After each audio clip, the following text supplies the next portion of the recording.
Le jardinier se doit d'être en même temps paysagiste. En utilisant la matière végétale à sa disposition, avec seulement un sécateur et des outils de coupe, il peut transformer un lieu et dégager une intention paysagiste dans le but d'améliorer le confort et l'utilisation de l'environnement, la vision de l'utilisateur, encadrer une jolie perspective, découvrir un coin charmant ou révéler une scène inattendue. Aussi bien, il sera organisateur d'espace, décideur d'activités, metteur en scène, styliste, sculpteur ou chirurgien plastique. Le jardin de cet hôtel possède des ressources inexploitées. Ce bâtiment, ouvert à l'est, est destiné à accueillir les différentes salles et terrasses de restauration. La partie en forme de tour dispose au rez-de-chaussée d'une petite salle à manger qui s'ouvre par une baie vitrée sur une première terrasse en restanque, et au premier étage d'une autre salle à manger avec terrasse-balcon. Ces deux terrasses, intégrées dans l'environnement naturel, offrent un superbe panorama. La ligne de fuite de la terrasse au niveau inférieur est constituée par l'axe d'une large vallée boisée. Celle de la terrasse supérieure s'ouvre sur la perspective majestueuse de la montagne Sainte-Victoire. Malheureusement, une masse compacte de bambous qui s'est densifiée à outrance au fur et à mesure des tailles successives à ras de la terrasse empêche toute liaison visuelle et invitation vers le jardin, ses cheminements et sa pièce d'eau. Nous nous trouvons au final en présence d'une réponse particulièrement inesthétique à un problème de compétition entre la croissance des plantes et la jouissance visuelle d'un beau point de vue. En voulant à tout prix limiter le développement du végétal, on a obtenu une masse informe et disgracieuse, complètement à l'opposé de la finesse graphique aérienne, des cannes verticales et du feuillage léger du bambou lorsqu'il est conduit dans sa forme naturelle. Ce que je veux arriver à démontrer, c'est qu'en taillant les bambous, on va à la fois jouer sur la taille, mais aussi sur la pousse future. C'est-à-dire qu'il nous faut à la fois une connaissance de la pratique de la taille, mais aussi de l'intention culturelle et de l'intention paysagère. Ça veut dire que là, ce que je veux arriver à faire, c'est faire monter mes bambous en canne verticale, ici, et tailler les houppiers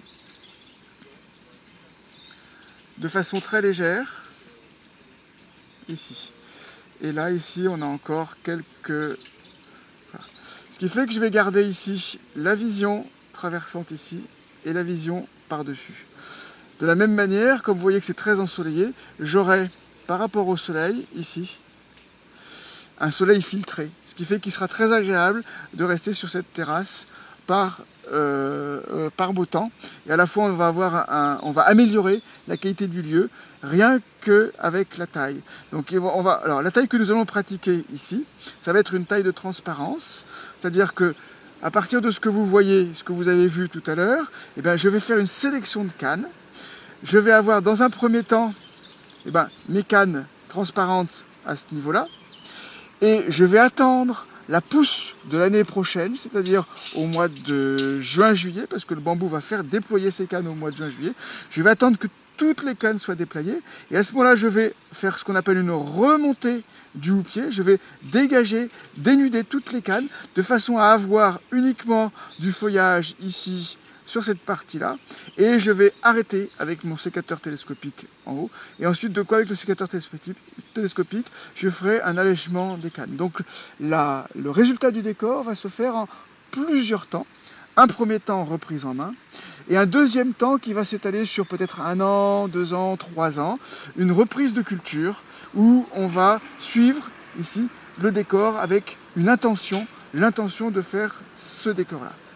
Parallèlement, on a ici un petit chêne qui est juste en avant-plan, que là on va travailler ici en port tabulaire et en ivaki. Ce qui fait qu'on aura ici une plante qui va donner un peu de densité et surtout qui aura un caractère. Et on va mélanger à cela, dans le même jardin, des techniques de taille, à la fois des techniques de taille naturelle, des techniques de taille japonaise, et évidemment, comme on est en France, ce sera des techniques de taille française. Donc voilà, ici, et là j'intègre ici toujours mon décor, et j'ai toujours ma perspective. Alors nous voici à pied d'œuvre. Nous allons faire cette taille dans cette soupe qui n'a pas été entretenue. On va faire une taille d'éclaircie. Si on ouvre ici, on voit qu'on a un fouillis indescriptible de cannes sèches. Le premier travail, ça va être de nettoyer toutes les cannes sèches au pied. Le deuxième travail, ça va être de sélectionner une canne sur 3, une canne sur 4, voire une canne sur 2, suivant. Et après, sélectionner les parties les plus verticales. Une fois qu'on aura fait ça, on aura un arbuste, enfin, une touffe de bambou qui va être transparente. La deuxième étape, ce sera dans un an, lorsque la plante va faire ses chaumes, qui vont pousser et qui vont monter au travers des anciens chaumes.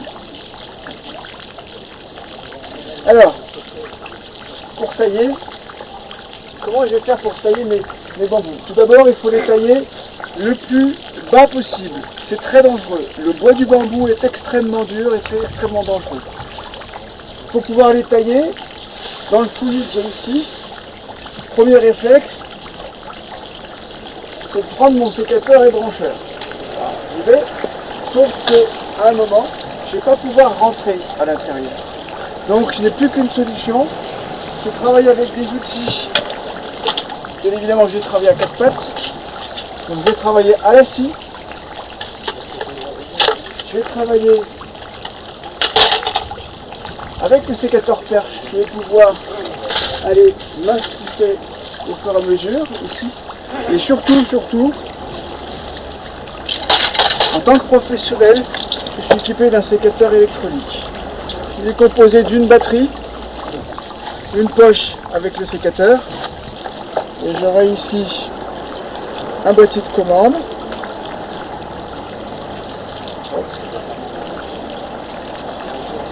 Un boîtier de commande, toujours ici. Donc, j'ai une ventrale et une pectorale pour un meilleur confort. Donc, je prends le sécateur, j'appuie sur le bouton on, on a une temporisation et le sécateur s'ouvre. Ici on a la coupe sur un mode progressif. Voilà. Je peux couper extrêmement précisément, je peux même couper une toute petite brindille. On a toujours la lame avec le tranchant ARS, donc c'est des lames avec un acier extrêmement dur, et le revêtement au chrome dur. Je fais très attention, à la rigueur, je mets des gants, l'outil coupe très fort. Alors, la première chose, déjà rien qu'à la main, tout ça casse.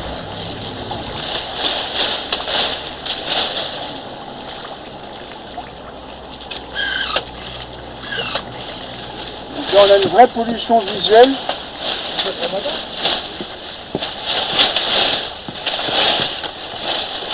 Tout ce qui est en oblique, je supprime. Et je vais garder que les verticales. Ce sont elles qui m'intéressent, ce sont elles qui vont me donner le graphisme. Je vois tout.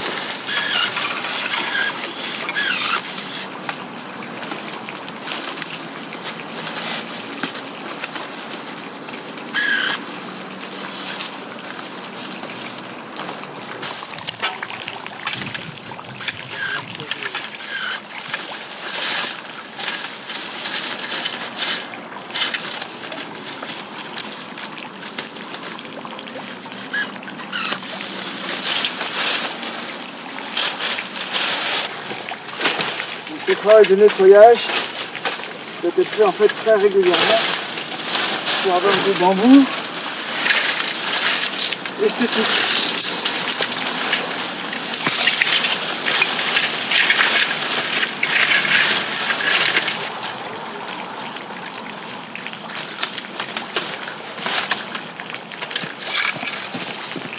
Voilà. Donc là, je fais un peu de reprise.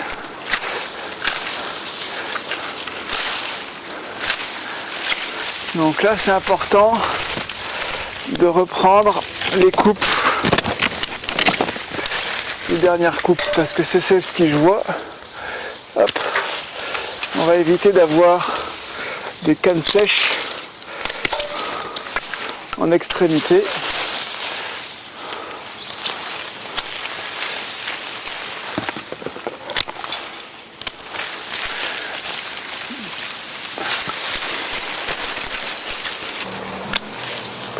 Il faut savoir que le bambou, en Chine et dans la religion Shinto du Japon, c'est considéré comme une divinité. Et c'est vrai que c'est une plante extraordinaire.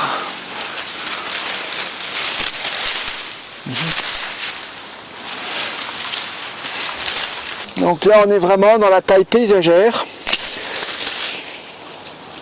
Donc nous avons dégagé une intention et donc là on a mis le sécateur au service de cette intention. On voit maintenant apparaître le bassin par transparence depuis les points de vision privilégiés des terrasses et on comprend après ce travail ce que nous ferons une fois que les chaumes se seront déployés à la prochaine saison. Et donc c'est simplement pour vous prouver que les bambous s'installent au sécateur et non pas à la cisaille si on veut faire des plantes graphiques. L'impulsion est donnée.